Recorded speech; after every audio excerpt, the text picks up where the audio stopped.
halatang-halata na persecutory lamang ito no? Kaya lalo lamang na-turn off, lalo lamang nagagalit ang taong bayan sapagkat malinaw na lisya, maling-mali ang ginagawa laban kay Vice President Inday Sara sa paghangad lamang na mawala siya sa politika ng 2028. Takot na takot sila dahil hanggang sa ngayon patuloy na malakas ang survey ratings, no? Ang public approval, performance approval at trust rating ni Vice President Inday Sara. Kalabing-limang araw na po sa impeachment trial. Sa tingin nyo po, nakaapekto na ng husto kay Vice President Sara Duterte itong mga nabubunyag sa impeachment court, or lalo lang nadadagdagan yung kanyang political capital dahil hindi pa malinaw kung meron nga ba talaga siyang nagawang kamalian na impeachable offense? Unang-una, Admar, pinasuri ko sa mga wika nga parang fact checkers, no?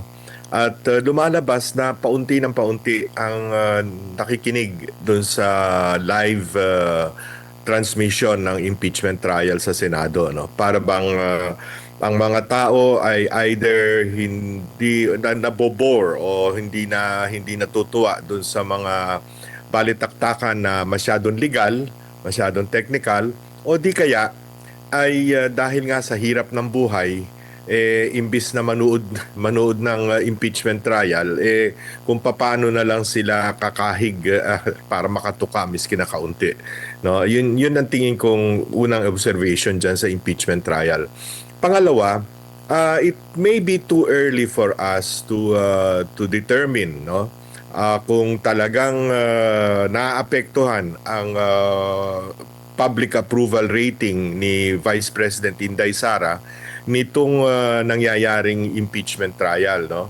Kasi ngayon ay panahon pa para ang prosecution team ay maglahad ng kanilang ebidensya para sabihin siya ay may pagkakamaling nagawa at hindi pa talaga naglalahad ang depensa ng kanilang kanilang defense, no, para kay Vice President Inday Sara. At nakikita naman natin na so far nasasagot na mabuti ng mga batang abogado ni Vice President Inday Sara yung mga paratang na ginagawa ng prosecution panel at ng kanilang mga witnesses, no, na kuminsan ay halatang-halata na either coached, kung basta pinag-aralang mabuti kung ano sasabihin, pero nahuhuli naman na either nagsisinungaling o di kaya hindi naiintindihan. Wika nga ng mga senator judges kuminsan at pati ng presiding judge, no, na si Senator Chis Escudero, kuminsan yung competence o competency ang tawag nila ay kulang, no? So ganun pa lang sa ngayon ang aking pananaw. Opo. Sa nakalipas na mga impeachment days, no, trial days, mas naging malinaw ba na pamumulitika lang ang nangyayari? Kasi halimbawa, noong panahon na talagang pinuputakti ng kritisismo ang pangalawang Pangulo dahil daw sa kesyo paggamit ng mga fictitious na mga pangalan, mali daw ang paggastos, hindi raw tama, meron daw ginamit na pondo na pera ng taong bayan. Pero kung susumahin itong sa 15 araw, hindi naman pala bawal. Sabi nga ng taga-COA, silent ang Joint Memorandum Circular. Nabigla nga lahat, hindi naman ganun kalaki yung pinapalaki nila na si Mary Grace Piatos. Yung sinasabing nakatanggap pero parang nasa 70,000 na pesos lang ata ito. Meron namang mga ipinakita na katibayan na merong ginastos, pero iba lang ang interpretasyon pala ng COA. Meron silang ibang hinahanap, pero nakapagsumite ang opisina ng pangalawang Pangulo at ang DepEd. Pero sa interpretasyon ng COA, nakukulangan lang sila. So makikita na ba na hina-hype lang noon at hanggang ngayon parang merong pilit, pero pag hihimayin mo, hindi naman pala ganun ka-hype talaga, Ginong Lito. Tama ka dyan, Admar. Ano? In fact, pangatlong beses na ito, kung matatandaan natin, nagkaroon na ng mga napakahabang hearings sa Public Accountability Committee ng House of Representatives noong 2024, pagkatapos nung binaliwala ng Supreme Court yung unang attempt sa impeachment ng 2025, ay nag-umpisa naman ng Justice Committee ng House na yung pa rin kung ano yung mga paratang noon, inulit na naman. Kaya ngayon, pangatlong paratang na, no, lumilitaw na talagang political persecution ito. No? Pangalawa, mismong si Senator Ping Lacson halimbawa, mismong siya ang nagsabi na wala naman pala mga security clearance itong mga examiner, wika nga, ng COA, no? Dito sa punto ng confidential and intelligence funds. So therefore, hindi nila naiintindihan yung talagang purpose ng confidential and intelligence funds, ang paggamit nito. So ang kanila parang kumbasa parang paper lang parang accountant, yung accountant na tinitingnan lang, medyo mali ito, medyo mali ito. Pero hindi naiintindihan yung talagang dahilan kung bakit nagbibigay ang pamahalaan ng confidential and intelligence funds sa ilang mga ahensya, kasama na ang DepEd at ang Office of the Vice President. At pangatlo, Admar, para sa ordinaryong mamamayan, palagi kasi yung mga nagsusuri na mga sabihin na nating mga politically inclined, no? Yung mga nagsusuri, naghahanap yan ng kung ano-anong butas.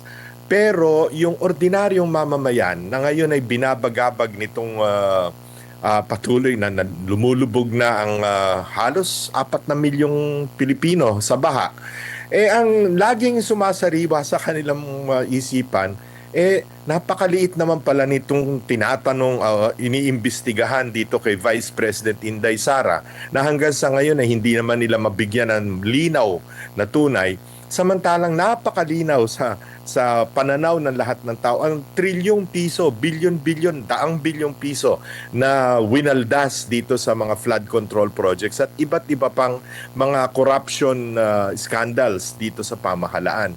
So para sa ordinaryong mamamayan tuloy, ang nangyayari, bakit ninyo pine-persecute itong aming Vice President samantalang kayo mismo mga prosecutors, yung mga congressmen na nandoon, sila mismo yung kanilang mga distrito ang siyang binabaha ngayon at sila mismo ang siyang di umano ay kasangkot dun sa paglilipat ng pondo ng bayan para sa mga anomalous projects kasabwat ng DPWH. So, ganun ang tingin ng taong bayan Opo. Parang dragging na ba masyado, Sir Lito? Kasi naririnig na natin mula noon tapos malalaman, yun lang pala. Parang mas may matinding problema pa tayo yung na buksan na tungkol sa flood control project. Parang minumulto ang kasalukuyang gobyerno every now and then 2024 ata kung dito ako nagkakamali na pinagmalaki ng gobyerno natin, may 5,500 hanggang sa finact check ng kalikasan, kaliwat ka ng baha 2025. Narinig natin yung mahiya naman kayo at hanggang sa kasalukuyan patuloy pa rin nangyayari ito. So kumbaga natatabunan na itong mga issue na na-erase laban kay pangalawang Pangulo, lalo na ngayon na unti-unting nabubuksan yung ayun lang pala, Sir Lito. Precisely, Admar, no?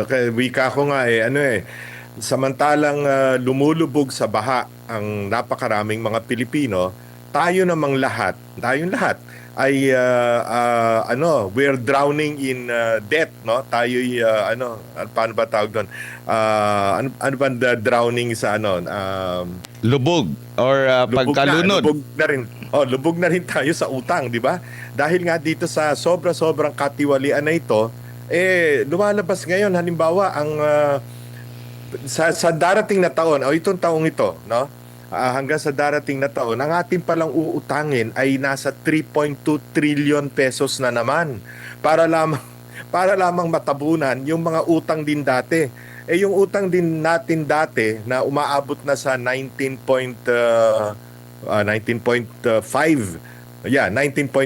trillion, ang interest pala dyan nasa 970 billion pesos na babayaran natin ngayong taong ito. Kulang na nga ang ating pondo. At pag nalalaman ng tao yung mga ganyan datos, lalo nagiinit at kumukulo ang dugo dahil sila naman ay hirap na makaagapay sa taas ng presyo ng pangunahing bilihin at binabaha pa yung kanilang mga bahay. Di ba pati nga mga simbahan pinasok na ng tubig, pinasok na ng baha.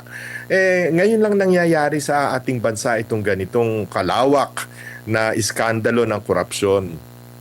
Opo. So, kasi inaasahan natin na mahaba pa itong impeachment. Pero nakita nyo na ba yung parang may yanig na nangyayari dyan sa impeachment na makakabawas sa ganda points ng pangalawang Pangulo at makakadagdag sa pogi points ng kasalukuyang administrasyon, or hindi rin magkakaroon ng dagdag pogi points ang administrasyon dahil meron din siyang kinakaharap na problema na medyo mas malapit sa bituka ng mga kababayan natin?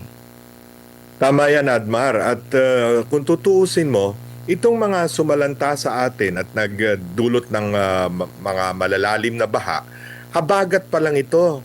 Wala pang tumatama sa ating bagyong malakas. Pag tumama sa atin ang bagyong malakas, at yan ay laging nangyayari tuwing panahon ng El Nino. Kasi pag mainit ang surface ng Pacific Ocean, ng dagat, lalong lumalakas ang mga bagyo. Pasalamat nga tayo at lumilihis sa atin at pumupunta sa Japan o sa China. Pero pagka tayo'y tinamaan na ng talagang malalakas na bagyo, kawawang-kawawa ang ating taong bayan dahil hindi lamang baha ang aabutin nila, kundi lilipa rin ang kanilang mga bubong ng kanilang mga bahay at ang kanilang mga pananim ay masasalanta ng todo-todo. That will create a major economic crisis, no? Kanya kung paano, para bang ilang taon na tayong binabagabag ditong impeachment, 2 beses na pag-i-impeach kay Vice President Inday Sara para sa halaga na kung tutuusin mo ay katiting ng halaga ng winaldas, no, sa korupsyon, no, sa flood control at sa iba pa, pati sa PhilHealth, pati sa PDIC, lahat halos sasakay ng gobyerno no. Pero nakatuon ang pansin ng ating mga politiko dito lamang sa impeachment trial, samantalang talaga ang taong bayan hindi na malaman kung paano ano kakainin sa kinagabihan o sa susunod na araw, no? Kaya sa tingin ko, sa aking pananaw, no, sa malaot madali, lalo lamang na bababa ang approval rating ng kasalukuyang administrasyon at lalo namang gaganda o tataas ang public approval at lalong-lalo na yung tiwala, yung trust rating na mas importante sa ating pangalawang Pangulo. Opo. Ang pangalawang Pangulo, merong nabasura na reklamo sa DOJ lamang, inciting to sedition, pero may umusan na kaso na grave threat na nasa RTC na. Though merong motion na pinapabasura na itong kaso na ito. Nakikita niyo po ba ang pattern na naghahanap ng maraming kapamaraanan talaga para ma-destabilize ang pangalawang Pangulo, Sir Lito? Sa mga abogado siguro, ang tawag dito ay forum shopping. Nandun na nga sa Senado, impeachment trial, pagkatapos maghahanap ka pa sa korte naman ng the same cases, no? Grave threats, yung unang-unang tinalakay sa impeachment trial, na nakita rin naman natin na may pinaghuhugutan yung bugso ng damdamin ni Vice President Inday Sara. Pero kaya halatang-halata na persecutory lamang ito no? Kaya lalo lamang turn off, lalo lamang nagagalit ang taong bayan sapagkat malinaw na lisya, maling-mali ang ginagawa laban kay Vice President Inday Sara sa paghangad lamang na mawala siya sa politika ng 2028. Takot na takot sila dahil hanggang sa ngayon patuloy na malakas ang survey ratings, no? Ang public approval, performance approval at trust rating ni Vice President Inday Sara. Opo. Nakikita niyo rin po ba sa 2028? Alam natin kung ang nai-imagine siguro ng ating mga kababayan pag ang Duterte ang nanalo sa 2028, yan yung kinatatakutan ng kasalukuyang administrasyon kasi isipin talaga nila mababalikan sila. Pag hindi naman si BP Sara Duterte ang manalo, safe na ba ang Marcos administration? Safe na ba si PBBM? Kasi nang nakita natin na medyo kaalyado niya ngayon, yan yung mga katunggali din niya dati na nagkaroon ng sila yung nagkaroon ng uniteam. Yung yung uniteam dati nawala na. Sinusuka. Opo. Yan yung mga sinusukat dati na ngayon kinakain na naman nilang muli, no? It's very funny, no? Kaya nga lagi kong sinasabi doon sa mga kaibigan kong dilawan, ano, na oy, tandaan nyo nga kailan ba namatay at sino ba nagpapatay kay Ninoy Aquino, no? Anong karapatan meron? Anong pumasok sa isip ninyo at nakikipagkontsabahan ngayon kayo dito sa administrasyon ni BBM, no? Kaya nakikita yan ng taong bayan, malinaw sa kanila na para bang itong mga ito sa paghahangad lamang na makabalik sa kapangyarihan ay gagawin ng lahat, no? Kaya nga yung isinuka na kinakain na muli, no? Napaka sa ating mga Pilipino hindi lang katawa-tawa kundi napakasamang ugali ng ganyan, no? Mabanggit ko lang, Admar, no?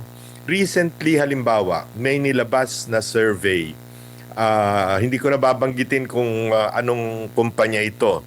Pero ang pinalalabas, pagka daw may tambalang Lenny at Raffy Tulfo, angat na ng kaunti. Actually, margin of error. Pero angat na ng kaunti kaysa sa tambalang VP Inday Sara at si Senator Amy Marcos. Ito'y katawa-tawa sapagkat ang napaka-importante sa paggawa ng survey, kaya halatang-halata mong itong survey na ito talagang sinadya lamang ng kung sino nagbayad sa survey company na ito. Bakit ka magkakaroon ng survey at this point na ang research design mo, ang questionnaire mo, ang tinatanong mo, meron na kagad tambalan, no? Dalawang pinagbabanggaan mong tambalan na maliban kay VP Inday Sara, siya lang naman ang nagsabing siya tatakbo sa 2028. Nagsabi ba si Senator Amy Marcos na siya tatakbo bilang Vice President ni Inday Sara? Hindi. Si Lenny ba at saka si Tulfo nagsabi na sila'y tatakbo. So halatang halata mo na talagang sinadya na kasi alam nila na parang asiwa ang taong bayan kung ang magtatandem ay parehong babae. At wala naman sigurong pangalawa, ang ipapareho mo pa kay VP Inday Sara ay isang Marcos. So talagang sinadya yung tanong, no, para makakuha ng mas malaking boto para dun sa tambalang Lenny Tulfo na pareho namang hindi naman nagsasabing sila'y tatakbo. So halatang halata ang mga lahat na lamang ng propaganda tools ay ginagawa nila, pati yung paggawa ng mga survey na dubious ang research design para lamang pakita sa taong bayan na humihina si VP Inday Sara, which is very far from the truth. Bakit hindi na lang solo-solo na lang kung presidente? Diba, lumabas naman sa Pulse Asia yung solo-solo. Lumabas din sa WR numero yung solo-solo. O hindi ba, ang laki ng pagsamahin mo man ang boto ni Lenny at saka ni Raffy Tulfo, lamang pa rin. Pagsamahin mo yung dalawa, lamang pa rin si VP Inday Sara. So, kaya halatang halata may mga survey firms na siguro para sa akala nila mabobola nila ang tao na pwede yung kanilang methodology na yon, no, yung research design na maling-mali. Opo. Ano po ang nakikita nyo naman po for next year, Sir Lito? kanila na pong prenesyohan yung kanilang magiging budget, 7.2 trillion pesos ata, no? At laging ang naririnig natin ng a year before ang isang eleksyon, ay tinaguri ang election budget na, no? Halimbawa, 2028 yung eleksyon, yung 2027 budget talaga tinaguri ang election na budget po, no? Tingin niyo po ba mas lalo pang bibigat yung mga akusasyon at may kakayanin pa ba nila talaga na merong ibabangga sakali man dito kay VP Sara Duterte, or masyado ng huli ang panahon dahil sa dami ng parang ang tingin niya parang eksperimento, ang dami na nilang mga pinalutang na pangalan pero hindi pa rin lumutang na mas mataas sa pangalawang pangulo po, Sir Lito. Unang-una, Admar, tama ka dun sa sinabi mo na itong 2027 budget ay election year budget. Kasi yung 2028 budget, kalahating taon na lang nun, ang sakop pa ng administrasyon ni Pangulong Marcos. Pangalawa, pagpasok ng campaign period, which is February 8 or February 9 sa 2028, no? Hindi ka na pwedeng gumasta ng pondo ng gobyerno para sa mga proyekto, no? Meron na tayong public works ban at that time, no? So talagang ang napakahalagang budget ay itong 2027 budget. But you're talking of 7.2 trillion, of which 978 or 976 billion pambayad lamang sa interes sa utang. At para matustusan ang sweldo ng mga empleyado ng gobyerno, matustusan ang yung mga ibang proyekto ng pamahalaan, at magbayad pa sa principal ng utang, halos wala namang matitira na rito . Kaya dapat ito, bantayan natin ng husto. Itong budget na ito na gagawin, dadaan na naman sa Kongreso. At habang ang Kongreso naman, lalo na ang Senado, ay nakatuon ng pansin, hati ang atensyon dito sa impeachment trial at sa kanilang pang-araw-araw na tungkulin bilang mga senador, baka mag-fast break na naman. Magkaroon na naman ng dadagdagan na naman yung unprogrammed allocations, gagawa na naman ng mga magic, no? Itong ating mga mambabatas para madagdagan ang kanilang pork barrel na maliban do sa leadership funds na built-in na pala sa ating National Expenditure Program, sigurado magdadagdag pa yung mga yan ng kanilang insertions at kung ano-anong mga errata para lumaki ang pondo na makakakuha sila ng komisyon o kickback para panggastos sa susunod na halalan. Kaya dapat itong bantayan natin ng lalo na ang media, bantayan talaga ng husto itong budget na ito na baka i-fast break na naman nila. Kagaya ng ginawa nila noong 2023, 2024 at 2025 na dahil doon tayong lahat ngayon ay baon na baon sa utang.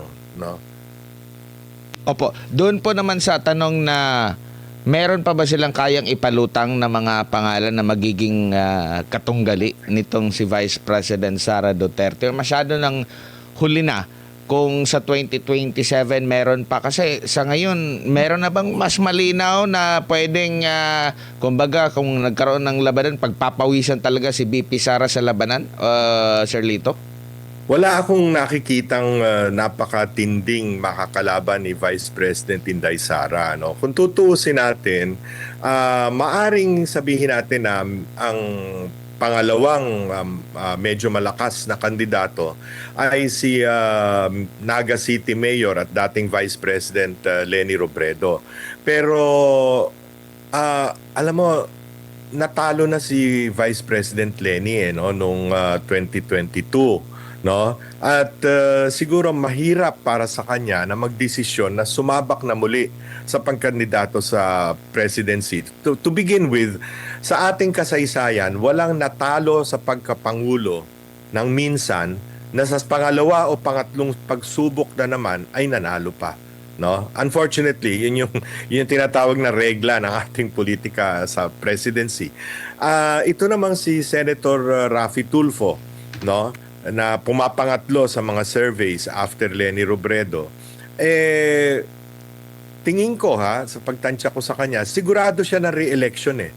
No, more or less panalo siya kung re-election lang ang pag-uusapan.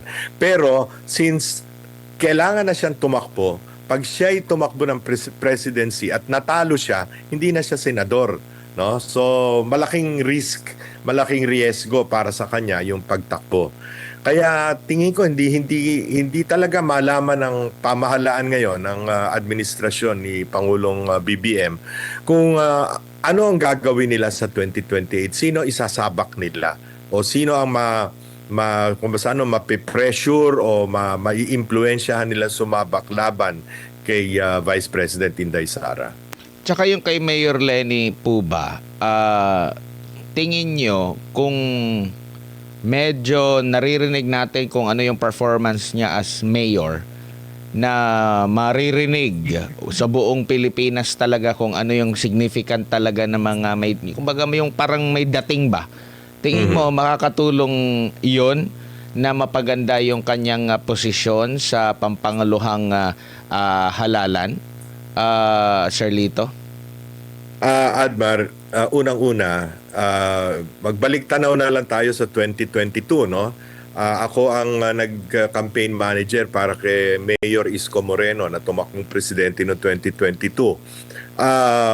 Yung Manila ay sentro ng Pilipinas, yan ang capital ng Philippines, no? At nakita naman ng taong bayan kung ano yung mga nagawa niya sa loob ng 3 taon, o miski 2 taon pa lamang dahil kumandidato na nga.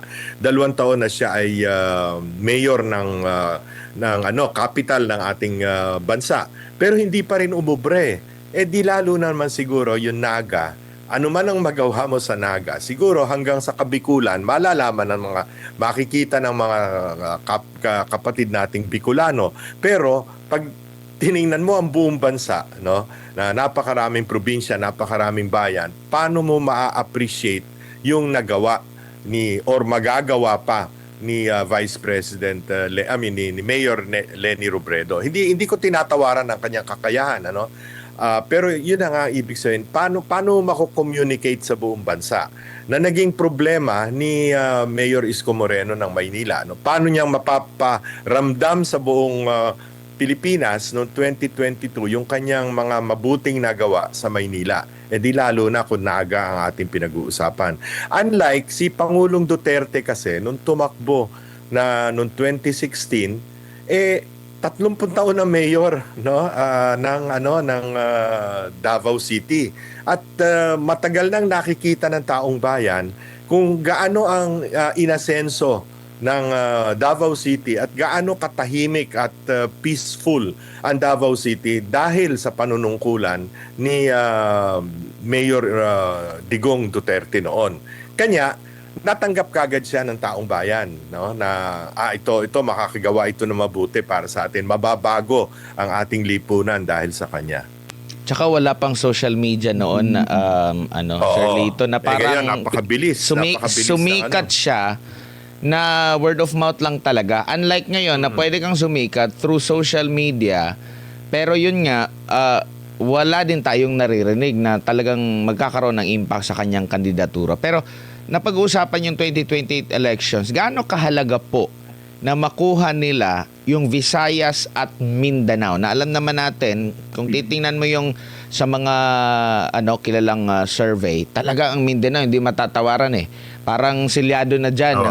Silyado na Duterte. Dito sa mga sa Visayas naman, talagang hindi rin matatawaran. Nandyan din yun kasi Bisaya din yung ang mga Duterte. Gaano kahalaga na ma-penetrate ng mga makakalaban ni VP Sara for 2028 elections, itong mga lugar na to, hanggat hindi ba nila masusuyo ang Visayas, lalo na ang Mindanao, kung mahahati, at least mahahati nila yung Mindanao, wala silang tsansa for 2028? Wala Naging tawag ko dyan, fortress na ang Mindanao at Central Visayas. Ang Mindanao ay 24% of the vote, of the national vote.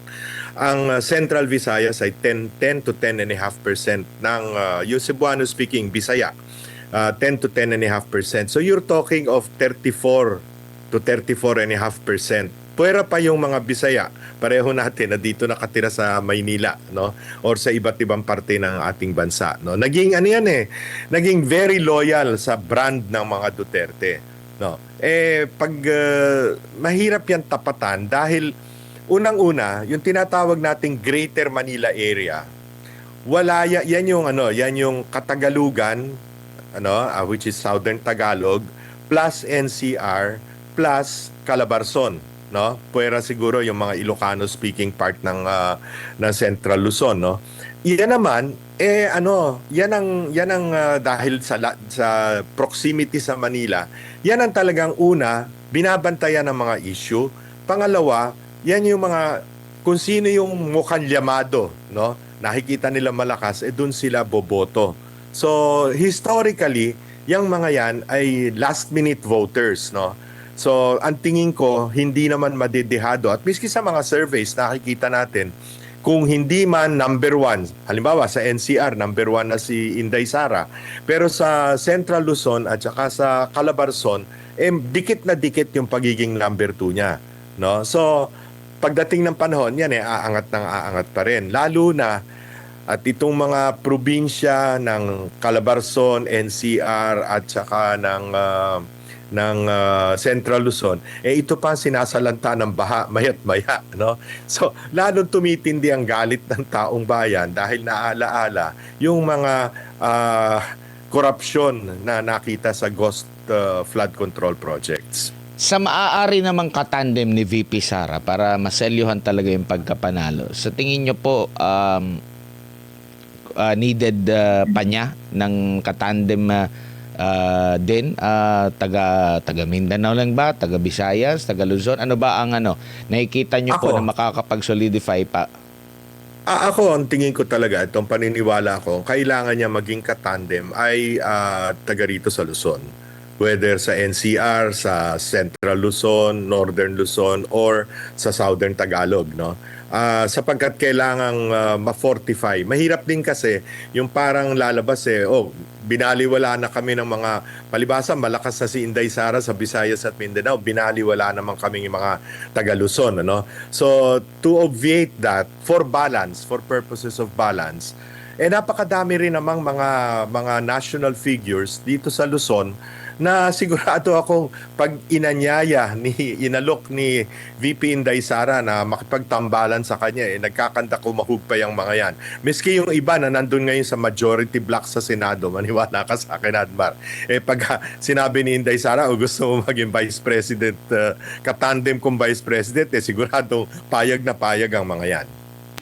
Siguro huli na lang, sa mga magiging kalaban naman niya, ano kaya ang magandang tandem, kung taga saan ba, yung lugar ba, na may laban talaga, Sir Lito? Pagpapawisan si VP Sara sa labanan. Mahihirapan kumuha ng, halimbawa, si Vice President Lenny, sino kaya ang kukunin niyang katandem? Yung kasing mga taga-administrasyon ngayon, karamihan yan, taga-kabinete o kaya taga-senado, pagka nire-rate ngayon 1%, mataas na yung 3%, meron pa nga 0.01% sa ibang surveys, paano kang kukuha dun sa mga yon, di ba? Makakuha ka, pero may malaki bang maiaambag o madadagdag sa boto, halimbawa ni Vice President Lenny, no? Para umangat siya ng husto at maging matinding kalaban ni Vice President Inday Sara. Sa katunayan, tawag dito, manipis ang horizon ng mga politiko ngayon. Iilan-ilan lang ang talagang wika nga kasi malapit na eleksyon You're talking of next year, October 1, magfa-file na ng certificate of candidacy. So you're really talking of about 1 year from now. We're not talking of hanggang Mayo pa yan. Magdidesisyon ka October So, napakahirap na kung ikaw hindi pa kilalang-kilala ngayon na national figure, napakahirap mong palawakin ang iyong public acceptance between now and October of 2027. Kaya mukhang sa ayaw at sa gusto ng mga mga Pinklawan, mga Dilawan at mga kakaalyado ni Pangulong Marcos, mukhang destined si Vice President Inday Sara na maging susunod na Pangulo ng ating bansa. At harinawa ay gawin niya ang mga kailangan gawin para ma-reforma ng todo-todo itong ating bansa. Magkaroon ng reset. Wika nga, ayusin na talaga sapagkat napakabulok na ng sistemang umiiral sa politika ng ating bansa. Sir Lito, sa history po ba, sa mga ganitong panahon, ito na yung pag-iikot, pagpapakilala ng mga gustong tatakbo sa pagka-pangulo. Naintindihan natin si BP Sara, nag-declare na siya kumbaga. Pero sa mga posible na magiging kalaban niya, meron ka bang naririnig? Or parang meron akong isang pangalan na yung senadora, pero parang alam mo yung parang nag-iikot na nagpapakilala na parang wala pa atang ganun, or ano pa yan? Nandun ba yan sa last year, like 2027 bago ang election, doon na yan natin makikilala? Or sa history ba, kahit even before, mga 2 years, 3 years before ang election, meron ng mobilization, Charlito? Over the past several years, no, maaga pa, 2 years before elections pa, nag-iikot na talaga yung mga gustong o yung nag-i-interest na tumakbong pangulo, no. Napaka pambihira yung biglang sulpot. Ang makikita lang natin sa ating kasaysayan na biglang sulpot ay si Mayor Rodrigo Roa Duterte na nanalo bilang pangulo, no. Siya lang. But otherwise, lahat nakaporma na, matagal nang pumoporma, matagal nang nagmo-mobilize, matagal nang nagkakalap ng kanilang coalitions, no? Pero sa ngayon wala ka nakikita. At napakahirap nga na mapuwera na nga kung yung bang parang wala talaga. I'm sorry, Admar, hindi ko talaga makita na merong biglang susulpot pa, no, na makaka-capture ng imagination ng ating taong bayan. Merong nag-iikot, pero yun nga, nabanggit mo 001, 0.001. Mas mataas pa yung hindi nag-ikot at hindi nag-declare. Precisely. At yun ngang meron pa ako nakitang survey. Ito'y privately commissioned, ano? Kaya hindi ko pwedeng sabihin kung sino yung nag-survey. Ito'y pinarate ng lahat ng cabinet members. Kung ba ano yung mga high-performing cabinet departments, mga departamento ng ating pamahalaan. Lahat pabagsak Lahat, as in, wala ni isang ahensya o departamento ng gobyerno na umaangat sa public approval.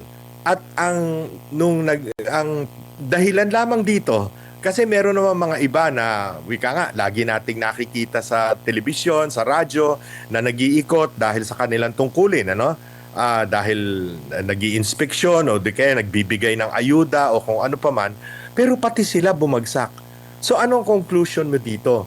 Sila'y pinababagsak hindi dahil sa sila'y bulok na administrador ng department or cabinet member, kundi dahil bumabagsak ang kanilang approval rating dahil pabagsak ang tiwala sa pamahalaan ni Pangulong Marcos. Kumbaga nadamay sila, Sir Nagiging Lito. pabigat pa si Pangulong Marcos sa kanila. Unlike sa panahon ni PRRD, maraming mga ahensya, maraming mga sekretary ang talagang nakikilala. Hindi lang si PRRD ang nakikilala, pati yung mga ahensya ng gobyerno na ina-expect mo sana na ngayon, ito dapat yung mga ahensya na makakatulong sa administrasyon na magpapakilala palalo, pero parang walang mapili ang mga kalihim pa naman ngayon, karamihan mga acting.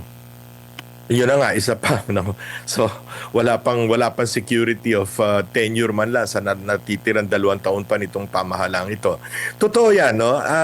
At yun talaga nakita ko doon sa survey na yun, no, na ang talagang dahilan ng pagbaba ng performance approval nitong mga cabinet members at ng kanilang departamento ay dahil kay Pangulong Marcos. Hindi dahil sa sila'y tamad, hindi dahil sa sila'y hindi nila ginagawa ang kanilang trabaho, sapagkat meron namang iilan at talagang nakikita nating masipag, nakikita nating talagang tumutulong sa taong bayan, pero mukhang nagiging pabigat yung the fact na naubusan na ng tiwala ang taong bayan sa liderato ni Pangulong Marcos eh. Unfortunately for him.